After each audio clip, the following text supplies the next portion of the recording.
put a commitment to, this type of brotherhood we have, but not only that, but university, this being a second home was, we took the time to make that journey again, and it's even on kind of short notice. Really. Yeah, it was even just wanting to get here to get this content, man. We knew it needed to happen. We've been discussing it for a while. This kind of seemed like it just all fell in the puzzles just went in pieces. You know what I mean? And I had a lot of stuff that I was doing here this past month. I'm working 2 jobs, and it's hunting season right now, and I should be in the woods. But I just knew that I needed to set this time, and I said, you know what? I'm going to set this time. I'm going to go back because I need to go back.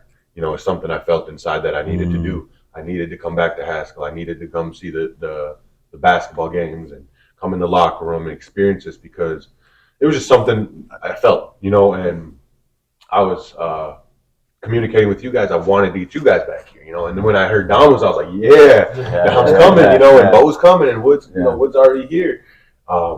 Just really, I just really feel it, and when I first came here, when I first got down here, when Wood hit me up, so I'll kind of go in depth here. I'll do this little story here.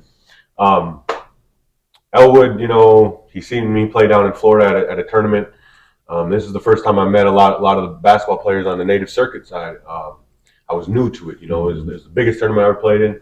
I did well. He hit me up, hey, let's go play at Haskell. I'm working construction at the time, and I had come from a bigger university, Division II. I played at Bemidji State University for 2 years, and I was kicked off the team.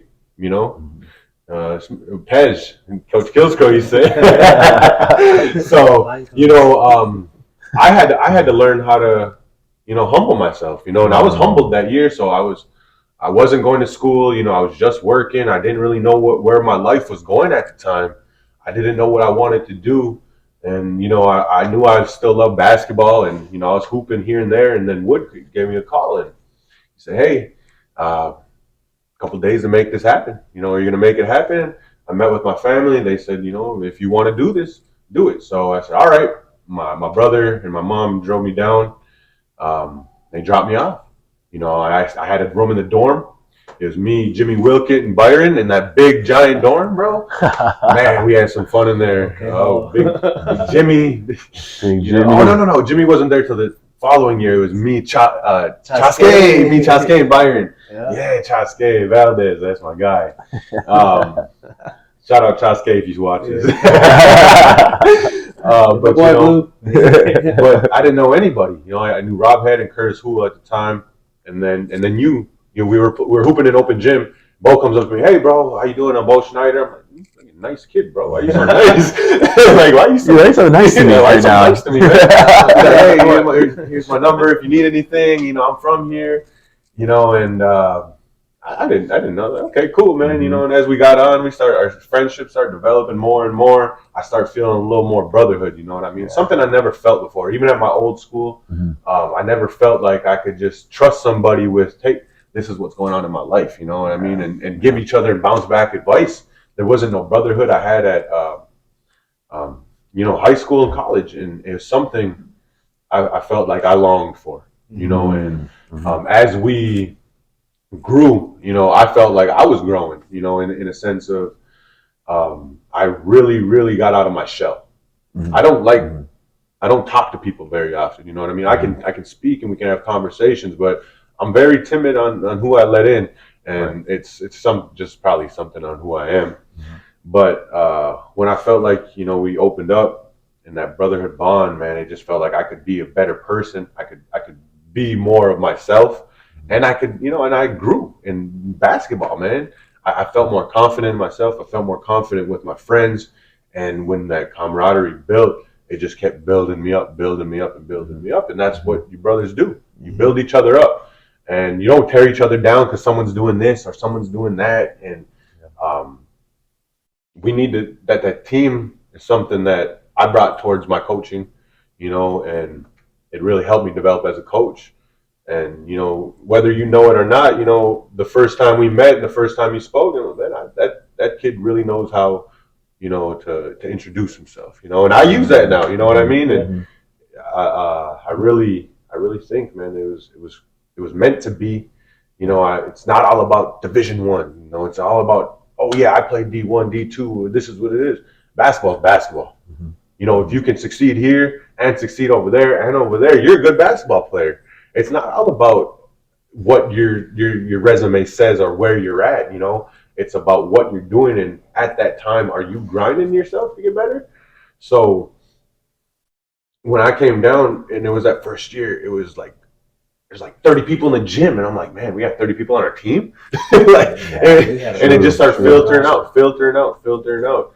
And all you wanted to do is we were just, you know, we were competing, mm-hmm. you know, and I talk about this everywhere. I said, those were the best open gyms ever. Mm-hmm. When it was competing, and if you lost, you know, you may not get back on the floor. Yeah, so, you know, you're going hard at each other, and they want to lose, man. And I miss that. And then when I go back home, I don't have that. Yeah, I don't have it, man. Mm-hmm. There's not no knock on back home, but there's not a gym really to go place. There's not a place to come gather together. And then when people do play, it's not like an intense, you know what I mean? That the competition isn't as real as it needs to be for us to get better. You know. I mean, to your point, though, you say, you know, going back home, you don't have a gym. I'd say I've been a number of different places now in the last 4 years. Cincinnati, you know, big cities. You know, went up to Michigan for a while, and I'm in Iowa City. You know, there's still not that competition. You know, I think there's just something really special about what we had here and how we really pushed each other to, you know, the new heights. You know, new levels. Definitely, man. Those you talked about it, bro. Special pushing each other. I mean, and it's an interesting thing because just in general, you know, you do become closer with the people you meet in college and just in life, right? And it's just kind of, you know, science now that, you know, you tend to keep close with those people that you meet in college. So for us as you know, Native people coming in from all different, you know, backgrounds and walks of life to be here and to get that college vibe, you know, that is here in Lawrence, which is, you know, credited to KU and the history there, but that part was really cool because I think you don't get that in any other places or any other tribal colleges. You know, for instance, like, you know, that's in a college town, in a really, you know, big college town, to be honest. You know what I mean? And then with the sports and the basketball, the history with that, I think that's what makes it that much more special. Is that I think we got close is that you get close to people you compete with, mm-hmm. right? You get to know them better. You actually know who they really are when you compete against them. You know what I mean? And you know who, you know, that what drives them in a sense. So that part has always been cool, and I think that's what accelerates these friendships. You know, while here is that like we're all here, like, you know, just shedding everything off. Like, we're here just bare bones, and this is who we are, and accept us for who we are, right? And I think those relationships stick and last forever because it's in that moment of, hey, like, you know, we're all different in a sense of you know, tribes and you know, backgrounds and stuff like that where we come from, but we're here, we're the same, and that is a cool feeling to feel and to have. And I felt that I remember my very first scrimmage or, like, you know, pickup was in Tecumseh, and this was against, you know, we had freaking Terrence Little Thunder, who was a 7-footer, but he's Little Thunder. You know, and I had you know, Dan Brown, like these you know, Ben Careywater, which is, you know, freaking awesome still, you know, and but who actually kind of took me in was John Tarbell. Was Tarbell, and he was, you know, was like, hey, you play on my squad, and you know what I mean, and just kind of I got you, like, you know what I mean, I got you. And he was that first one to kind of just be like, yo, like, what's up, like, where you from, blah blah blah. And I'm like, oh shit, man, you know what I mean. Then, you know, found out like our, you know, families knew each other and played, you know, so it was just stuff like that, you know what I mean. And I think that's kind of what is representative of Haskell, man. It's just like, these are real friendships, these are real relationships, and these are real it's gonna last us, and, you know, for the rest of our lives, man. It's freaking beautiful, man. It's a beautiful thing. So that's something I would love to always encourage the kids, because I could even say, like, you know, I did hear about Haskell before, you know what I mean, as far as like, oh, you know, party school, things like that, you know, be careful. And that was never my drive was to change that. You know, my drive was to come here, and literally I told Wood was like, hey, I'm going to go here for 2 years and I'm going to transfer and go D1. Like, that was my mindset coming in here. So I'll go down the road to KU. Like, I don't mind. Yep. But I came here with that understanding of, like, I'm going to utilize this time that I was here. Now, when I got here, shit was different and, reality sets in, right? And I mentioned before, I really did get homesick. And that happens, and that's normal and natural. But that was, like, what kept me good that whole year, and it really what brought me back, man, was the relationships, man, and the friendships. So that's a real thing, it's a real thing. It is, I stopped playing in 2012, right? Left, dad home. I was having my oldest daughter. I was like, all right, I got to get a job. You know what I mean? I didn't finish my degree. Didn't really know how I was going to go about.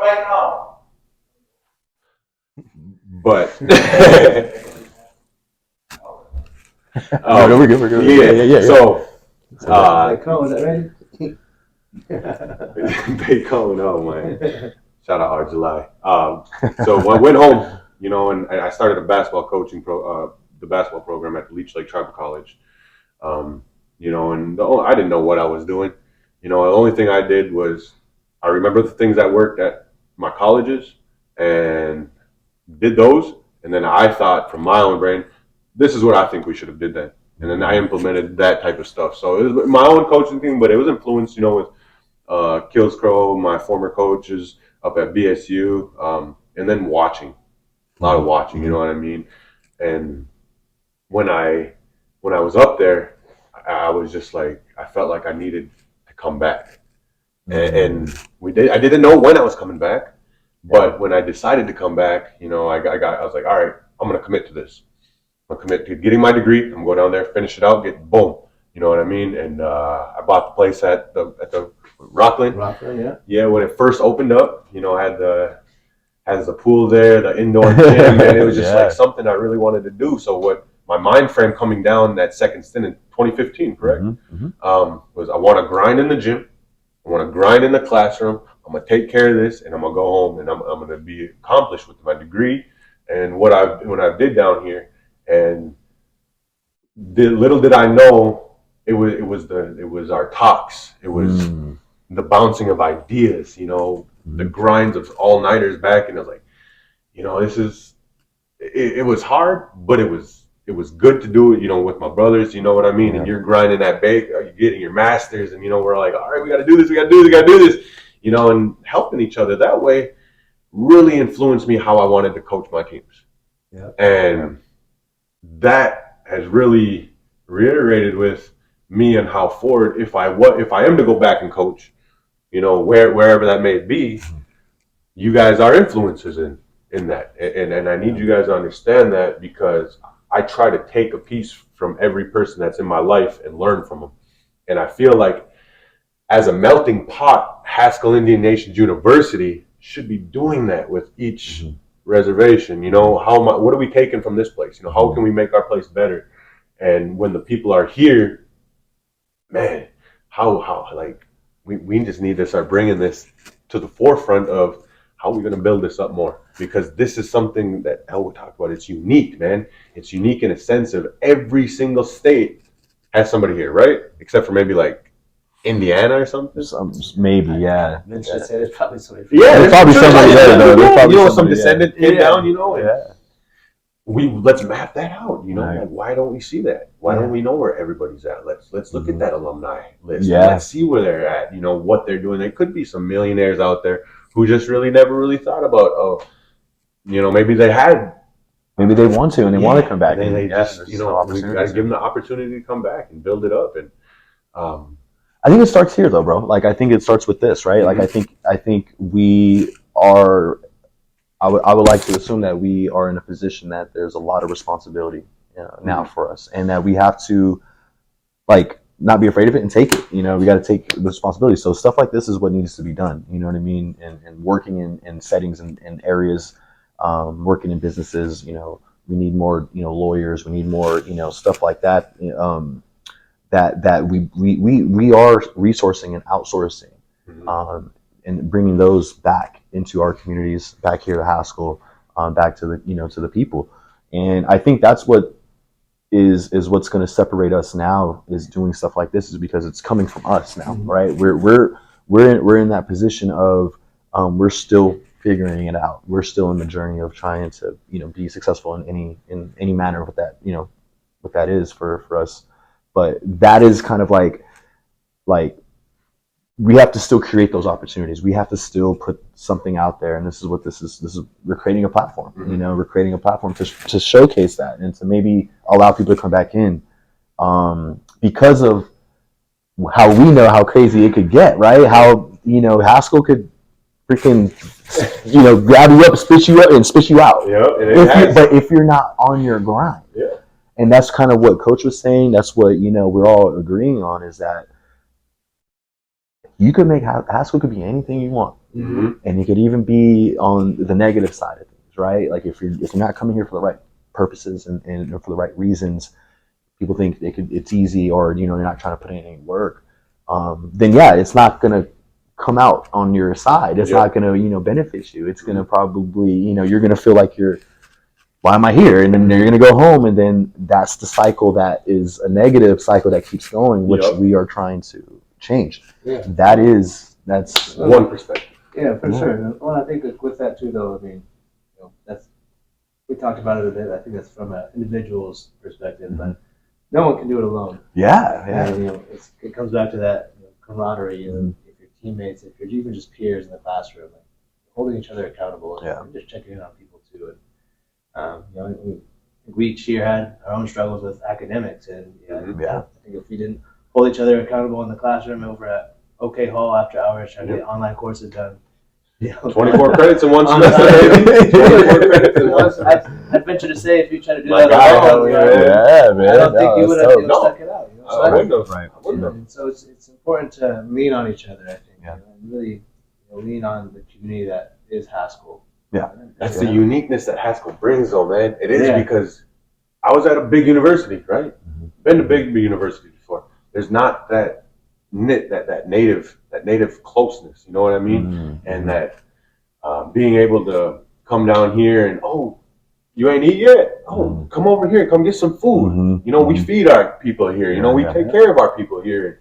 The families do that. Your mom, your dad, your aunties. Anytime, come on, bring them over, Bo, bring the team, cooking for us. What do you guys need? Helping us out, and we wouldn't have been successful without that. We would have been hungry. We were looking for eat McDonald's and stuff. You know what I mean? It's grind. It's not easy being a college student on your own, far away from home. But that closeness of the Haskell family and people, being able to read you, you need some help, man. Let's help you. Reaching out, hey, you need this right now, and you don't get that at other universities. The professor will walk right by you, not care. All right, well, you didn't do your paper. What am I doing for you? And that's different here, and I think we really need to, just embrace that, and as we do, man, I'm really just excited to kind of see what it can be, what it can be, because we know what it can be. We see it, but we got to find those little niches on how to get there. Well, and Elwood talked about it earlier. Is it takes bits and pieces from us as we do from each other. And, I hope that one piece that you were just talking about right there is that sense of community and lifting up of others and making sure that when nobody goes hungry. I hope that's something that you guys have taken away from your experience here, because that's something I took away from my parents to then provide and give you guys that kind of sense of a family away from a family, a home away from a home. And I try and do that now, even when I'm out of state. I'm in Iowa. And you do? You do, dude. Yeah, heck yeah, man. It's finding where I can be of help and influence to others in a positive manner. Right. Being a good person, man. Good friend, great friend. Great person, and that energy you bring, it doesn't go for saying that, man, you just bring a good vibe. When you walk into a room, bro, it's just a good vibe, and you don't feel that all the time, especially when you're in like a negative environment or something, or you're just kind of, your mind's cloudy. You need that let go-ness of when you're around your boys, man. You can just, you know what I mean? And there's nothing like it. And my fiance talks about it all the time. So you need to make time to go spend some time with your friends. I'm sick of you here. All this stuff. So she let me come down here and she, do your thing. Go do your thing, And, thank you, sir. Thank you. I love you. But she's helped me grow, and she's helped me see the grateful side in my life. Life isn't all about just grinding. Need to take out. And, wow, this is some great experiences I've had here, some great friendships that I need to embrace a little more. Yeah. And going forward, I really feel like we're just going to keep growing together and growing stronger. The Haskell family. If you're out, come back. Come back. Yeah. You need it. I needed this. And I just really kind of want to do that. This is our road to Indian Ave. And this is something that we've been envisioning for a while. And it just seems like the pieces are falling together correctly. The timing. Timing's on point, man. To be honest, dude, it's all about timing. I think certain things don't hit as much, when it's rushed or we're not prepared, right? Man, we've been preparing for this our whole lives, right? Like we've been really preparing for this, and Haskell has helped us prepare, and everybody that has come through here is ready for it. I think it's just a matter of doing, and that's always like easier said than done. But that's where we're at, man. And the more that we do things, the more that we are committed and focused 100% and believe this is what it's gonna be exactly what's needed. We hold that power. I have a thing where I always feel like you're the medicine. Like we are whatever you need. It's inside you. It really is. It's just turn it on or figure it out, man. So you talk about the medicine, my guy. So I know the year we were together, man, we only spent 1 year together and we grinded. But we bounced ideas, and you talked about the hoop medicine movement then and how we wanted to go about it. You want to talk with me? Man, well, I appreciate it, man. Because it really was a hard time that second time coming back, man. A lot of real life stuff was happening, and I needed to grow up. I really needed to mature, but I knew that this time was coming to an end. I think we all understood that, you, Dual, and I, and it was just awesome. You were there with us too, and even though, you weren't going to school with us, you know what I mean? You were there, man. You were grinding, you know what I mean? And believe me, like, I know I put a lot of things on your shoulders too, and I needed that time, man. But in that turmoil, comes beauty, and out of struggle becomes, something pure, and that's what hoop medicine was, man.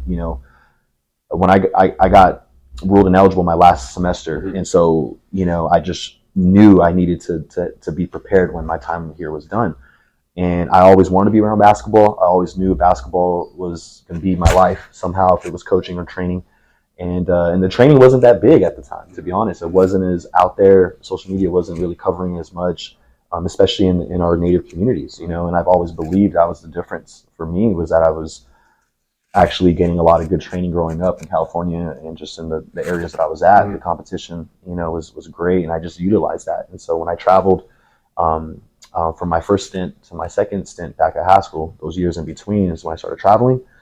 I noticed that that's what was missing, man. It's like we got to keep that teaching, and it's all about the coaching. It's all about who's in positions to work with the kids. The talent's there, we know that, and we could talk about it all day. The talent's always going to be there, but it's a true point of coaching and discipline.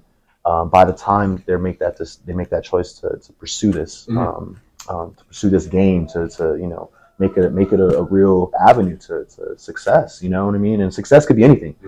I think we all grew up wanting to be in the NBA and all that stuff, right? But then I started to learn, like success is actually getting a scholarship, or being able to go to school for free, or being able to play continuously to play in college, and I was D1 or bust. And then I had to humble myself and be like, you know what? I want to play. I could play. So I'm trying to relate everything I've learned in my journey. I'm trying to put it in a program, or put it in a formula in a way that now the kids can learn. And it's easier for them, because we had to figure stuff out, FAFSA, just try to get, the requirements for your specific degrees and things like that. The schooling system itself, which is, But very different. Yeah, like budgeting and stuff, like, you know what I mean. And it was just, so all this stuff, man. Yeah, you have to take it in, reformat it in a way that's going to be easier for the next ones behind us. And that's what Hoop Medicine is all about, man. Is just creating those resources, creating opportunities, and just literally letting them know that it's up to you, and you could do anything that you really put your mind to.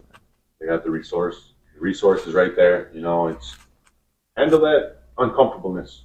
Yeah. Be comfortable being uncomfortable. And that's true. That's kind of where I think where we're at now, years removed from that, and I see kind of the younger generation is that they're not thinking past right now or thinking about other, because it's a scary thought, right? Like, you don't want to think about, I'm not playing ball no more, but yet if your passion is leading you to something, if your interest and your influence is leading you to directions, you have to be aware of that, and you got to kind of take it. You know what I mean? And basketball for me, a couple times could have easily like left my life, and I could have been desk job or whatever, but I wanted to be in basketball. Like, I made sure, like, no, I wanted, and you have to make those sacrifices. You have to live the life that you want to live. You have to, and I understood that here. Yeah. I understood that last semester. Shit, I only have like 4 months before I'm gonna be like, What's next? like I could use this to like get me going, or I'm gonna be going back home and I'm worse off. You know what I mean? And so those are thoughts and realistic things for us that I knew I was thinking about. Getting to know your story, us getting closer, and even with Dual, in the picture too, we kept that realistic, like that reality behind, like next to us. It was like that good and bad. Like we're we love to party and have fun. We want to hang out and do that, but we knew we still got to like wake up and make sure we put some time in, and so it was a cool balance. And I think that's what we could always give back to the kids, is that we're not saying don't have fun, don't live life, but start thinking about some of the consequences and some of the things you want to do, some of the routes that it's going to take, the sacrifices that am I entitled, and see where you go. But it is, while you're here, my message to especially the college kids is like, what are you doing to prepare after you're done? And Hoop Medicine for me started here. It really did start here, because I created this lifestyle that I knew I wanted to live. I knew I could attain, and that was going to give real help back to our kids and to our communities. And I had to sacrifice a lot to do that. And I feel like it's going though. You know what I mean? And I'm truly passionate. This is what I'm truly passionate about. So it doesn't even feel like work, man. You know what I mean? It doesn't even feel like work. To see it go from like grassroots, you talked about your inception to the medicine, the thought, it started here. Yeah. And we had those conversations. We were part of it. We saw you really start building out that vision for it.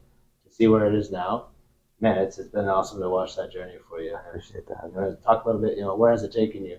Man, I mean, to be honest, like it really has taken me all throughout Indian country, and it really has allowed me to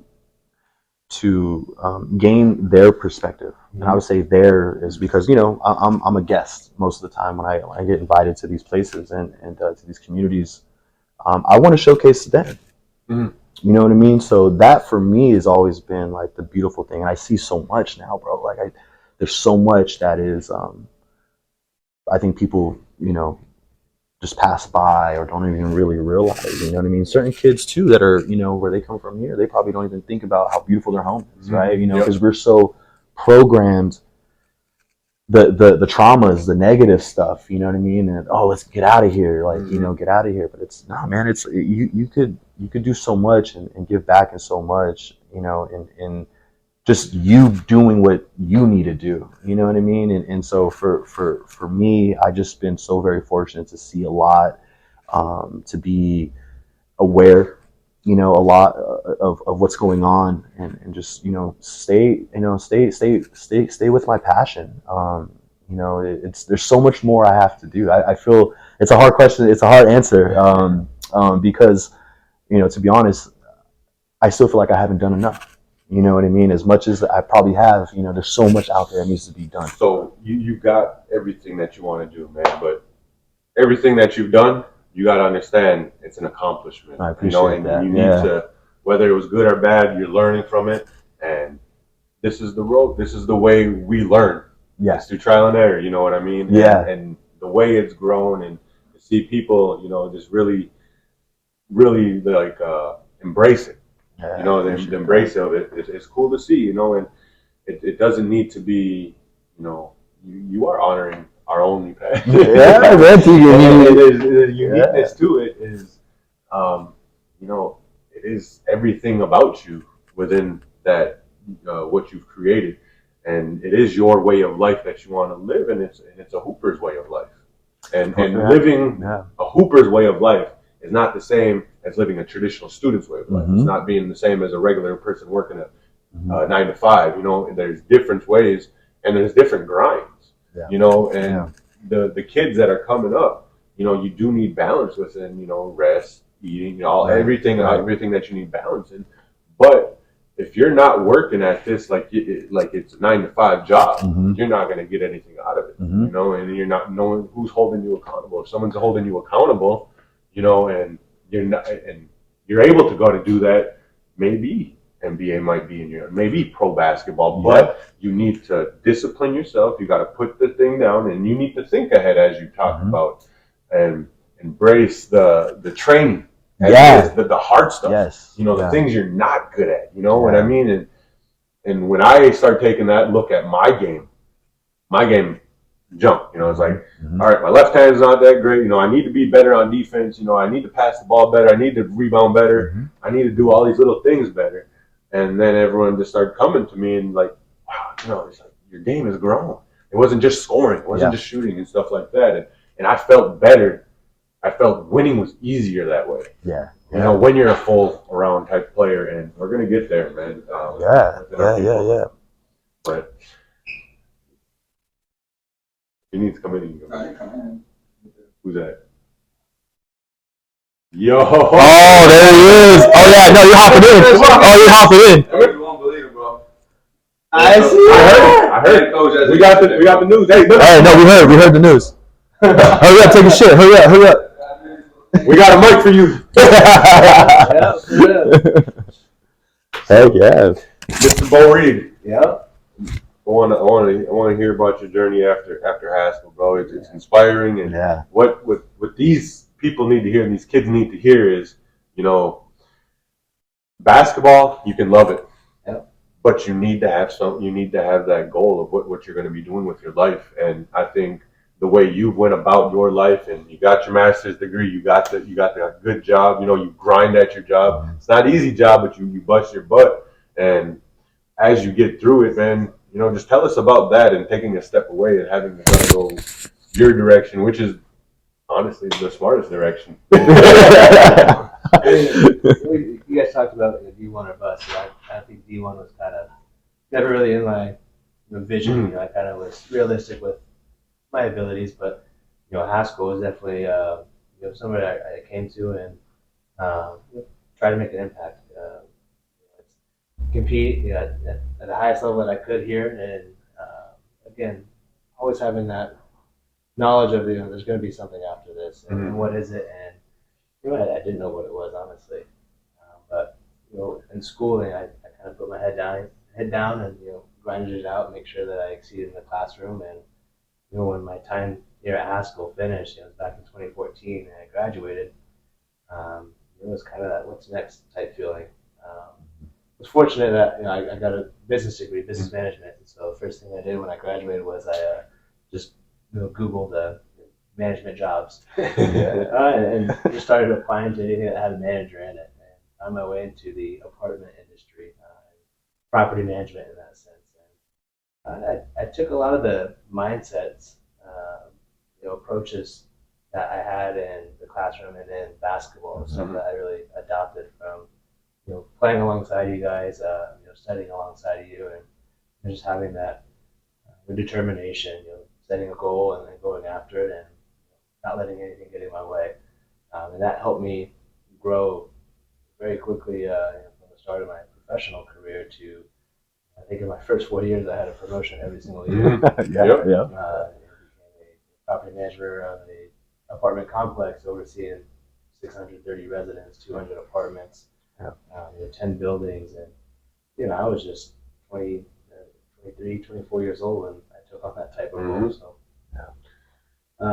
from there, it's just I always had that what's next type mindset, and so I got to the top of where I could get to, and I just had a hunger for growth. So, what's the next opportunity? And then I really started opening doors, and I've been in Lawrence my entire life, all the way up until I was 26 years old, and an opportunity came for Cincinnati, Ohio, and so jumped out there, and that was new waters for me. I was fortunate to during my time here at Haskell have family here, have that type of structure to really lean on, that support to lean on, to where now this is my first time actually leaving the nest and having to really experience life on my own and figure out who I am and how I can make it. And that was my real big time of growth. I was moving out to Cincinnati. I was 2019, about 3.5 years ago now, almost 4 years ago. And, it helped mold me into the person I am today, which I'm leaps and bounds ahead of where I was here at Haskell. But we all are. Yeah. It speaks. That speaks to you as a person, though. But it's also like to that sense, basketball I have a passion for, and it's always going to be part of who I am and my heart. And I had to have that realistic outlook that it wasn't going to carry me into a professional career. So. Well, I think what you do on the basketball court is kind of who you are as a person. What you do isn't the flashy stuff. You were willing. I remember you as a freshman. I'll take this dude on my team, man. He's taking charges. Actually, career leader in charges taken. We need that sign. We need that sign. That new banner up. We need that banner up. And I know the way I played, right? And I was really just, hey, you gotta do your job, and don't mess up. But I knew you would always give it your all, whether you were gonna succeed or not succeed. You're gonna box out the biggest guy, try, jump in to take a charge, hit an open three, make the right pass. That type of player you don't see today. And that's the type of player I believe these teams here really, really need, is that utility player, the guy who's gonna put himself in front of the line of fire for his guys. And when you can find guys like that, and those guys are the glue to teams. Those guys are the glue to friendships. Those guys hold things together, and you're some gorilla glue. My guy, I agree around on that. But I think we. I don't know. That's Haskell right there. That's just the. So we figure it out. We get it at the end. But what the kind of, I think you guys said it earlier was you kind of have to hoop at everything you do, right? Yeah, you have to, how hard we went at it for basketball, how hard we actually hoops. Kind of have to still hoop at everything you do in life and everything that you're doing, in building your life, and that's, I think, what's helped me, especially helped me that second time coming in, is like I finally started hooping as hard as I was in the classroom. Finally now, thinking out, afterwards and professional, what I want to do, passion, what do I like, what I want to, try to build or create, and so it wasn't like I'm hooping hard and then I come down, I just coast. It was like I was finally hooping hard, and then I'm keeping everything up here at this standard, this way. And I'm not going below that. And all we're doing is going higher. And I'm only building. I'm only going up, elevating. You know what I mean? UIG. You know what I mean? Constantly elevating your game, constantly learning. And so when I started hooping, so how hoop medicine kind of was a play on words, was like I'm hooping at everything in life now. Because of that, because I didn't know anything about anything else but basketball. I literally had no other passion except for just wanting to play. And so when things got shifty and real life started happening, just getting older, I felt like I'm hurting myself and hurting my energy because I'm fluctuating that, right? Fluctuating that. And it's like, nah, man, when you're level, we talk about being level and being balanced, that's what I figured out here at my second time. That first time was just young, just thinking you're hot shit and you know what I mean? You want to just run it. And then, you look at, team stuff, the politics behind, that in itself. And then, practices and stuff like that. So it was like all that stuff I thought didn't really matter. It was all about like, I'm just going to get buckets and like, I'm a who. I know I'm better than this dude. I don't, you know what I mean? It's like, no, but you know what? I got to show it every day. I got to earn this thing every day. You know what I mean? And that's I think what was my main difference coming back was that helped me. When we were there, we were the vets, we coached, we coached, right? Yeah. And we put it on the boys. I ain't gonna lie. When we played, we busted their ass, and we wanted them to feel that. And I didn't know if they were ready to feel that, but once they got an understanding of what we were doing and how we played, and this is just the way we approached the game, right. They started having that same approach. Yeah. And even like a few of my former players, who were right down here came up, like, I'm just going to follow you, tell me what to do. Tell me what to do. I'll do it. And once I started seeing the younger guys listening to me, I was like, maybe what I'm doing works. Maybe this does. Maybe I'm right at this. You're like, good at what you're doing. You're really good. You have some experience. For so long, and we talked about this then. Is I come from a non-basketball family, so like my dad didn't. I don't know if my dad played or not. My mom didn't play basketball. My older brothers, they did, but it was just only the res ball type stuff. And there was nobody from where I'm from that went to where I did after high school. And it was just like, okay, now what do I do?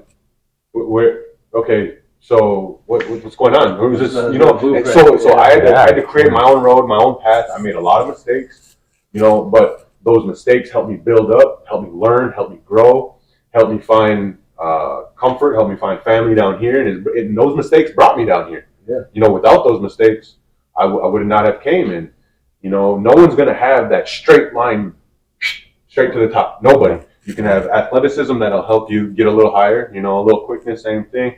Skill needs to be developed within your art craft. Whatever it is, whatever your craft is, work at it. Yeah. If you want to be, a great baker, you can't just start one day and start baking. We want to start creating this content. We can't. We got to work at it. You got to work at it. So as raw as this is, it feels right. And I think to that point there though is your failures, your mistakes turn into something much bigger. And brought you here to Haskell, which I'm sure has played a role in your life thereafter. But don't be afraid to fail. I think that's the biggest thing. And put yourself in those situations that are at first uncomfortable. Get comfortable being uncomfortable. Honestly, it's a quote that I tell all my teams. Whether you're in the classroom, whether you're at practice, whether you're going to meet some new friends, whether it's a job opportunity, you just got to just put yourself out there. And when you do put yourself out there, you just never know what might happen. And that's a real thing, bro. Remember, we never take losses, man. The only L's we take is to learn, and that is a mindset. That is a mentality. It has to be, because we've seen the other side of it. And I work with a lot of youth, native youth. It's the mentality part that is, the mind. We got to control the mind. The mind is first, and the body follows, right? So if you keep telling yourself, we're not good enough, or we're losers, or we lost. It's like, nah, man. Like, you got to use that and flip it in your mind to where you're utilizing this now, and it actually becomes a benefit. It actually becomes a part of your weaponry. That's a great point, man. The way I think our youth need to start thinking isn't like, we live on this reservation. Like, no, you got to think, damn, we had some strong grandparents. Yeah. Damn, we're still here. Damn, this is it. Be opportunistic. But that reservation is a crab in a bucket mentality. Yeah. Even to the most highest paid people on the reservation, it is, and they hurt every layer down there, and getting leaders who are being open, mindfulness, you know, being open to that newness, and you know, those people are going to help the kids the most with the opportunities that they're going to present to them.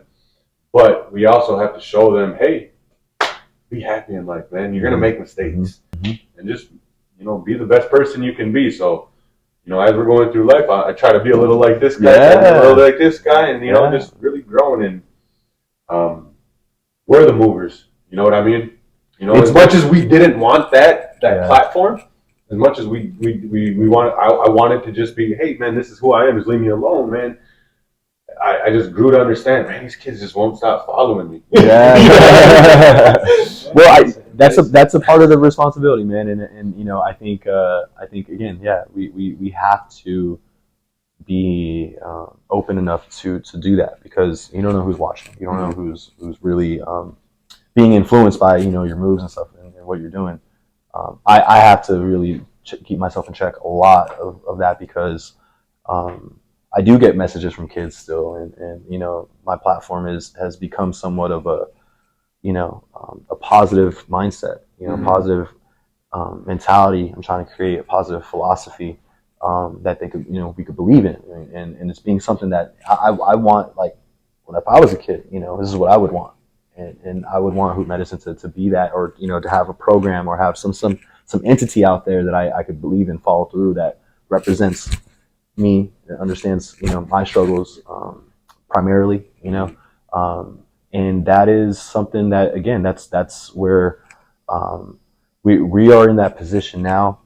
I'm very fortunate to learn your guys' stories, and to read a couple chapters in your guys' book, and to be a part of a couple chapters, hopefully. And I'm excited to see how how these next chapters of life, you know, treat all of us, to be honest. And if it's even banding together like this more and more, then it's going to happen. But I'm very thankful for everything. Yep. You know what I mean? Everything. And I think a lot of people put energy in trying to separate stuff, right? It's like, let me forget about this. It's like, no, you kind of have to, like, you know, keep yourself in check, and, like, you know what I mean? It's a part of, you know, the negative stuff and the bad stuff that happens in life, which is going to happen. You know, down times, things are, you know, bad, you know, things could happen to you, and you know, you got to just deal with it. But how you do that is going in with a good mind, a good mentality, a good you know, mindset. That's the only thing that's going to save us and keep us going to what you guys were saying, you know, especially trying to give back to the youth. You know what I mean? Is definitely understanding the mentality behind it. Embrace who you are.